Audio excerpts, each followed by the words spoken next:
तो इंडिया को अगर 50% दूध ज्यादा प्रोड्यूस करना है, 25 से 30% दूध ज्यादा प्रोड्यूस करना है अगले 10 साल में, तो जरूरी नहीं है कि हमारे पास 30% एक्स्ट्रा गाय है। आज की गाय है, वो उसी को आप अच्छा खिलाओगे और अच्छी ब्रीड उसकी बछड़ियां आएंगी, तो आप उसको दूध का उत्पादन बढ़ा सकोगे।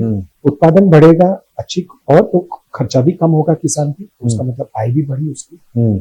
फिर बात रही फीड फॉडर की, तो वो भी इंपॉर्टेंट है। सीजन के हिसाब से आपके पास चारा होना चाहिए। इंडिया में स्मॉल होल्डर बेस्ड है, इंडिया में लैंड होल्डिंग भी स्मॉल है जी। तो विदेशों में जैसे कहते हैं गाय खुली जगह में चरती है, ऐसा हमारे पास लग्जरी है नहीं, क्योंकि हमको पहले तो हम 150 करोड़ मनुष्यों के लिए खाना प्रोड्यूस करना है, फिर जो बचा वो अपनी गाय को तो हमने अपना गेहूं खा लिया, फिर जो स्टॉक बचा मक्का खा लिया, फिर जो स्टॉक बचा राइस खा लिया, फिर जो पैडी का स्टॉक बचा और उसमें से अपने ऑयल निकाल के डी ऑयल राइस बनाया, वो गाय खाती है और वैल्यू एडेड दूध में उसको कन्वर्ट करती है।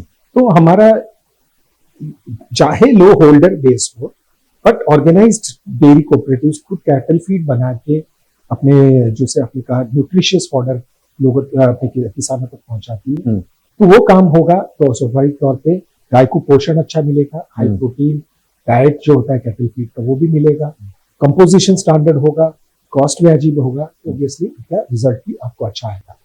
तो आपको जान के खुशी होगी कि अमूल रोज का 10 से 12 हजार टन कैटल फीड बनाता है। अच्छा। और नो प्रॉफिट नो लॉस पे हमारे सभी किसानों को। अच्छा। तो इस तरह से काम हो रहा है। उसी तरह आर्टिफिशियल इंसेमिनेशन से ब्रीड इंप्रूवमेंट का भी कार्य हो रहा है। एक साल में 70-80 लाख जितनी आर्टिफिशियल इंसेमिनेशन होती है, तो ये पूरा ब्रीड इंप्रूवमेंट का काम भी हो रहा है, फीड का भी काम हो रहा है, और साथ साथ में फॉडर की भी रिक्वायरमेंट देश में रहती है, हर राज्य में रहती है, हर तालुका हर गाँव में। तो हमने इसरो के साथ टाइप किया है। इसरो का सैटेलाइट का डेटा हम प्रोसेस करते हैं।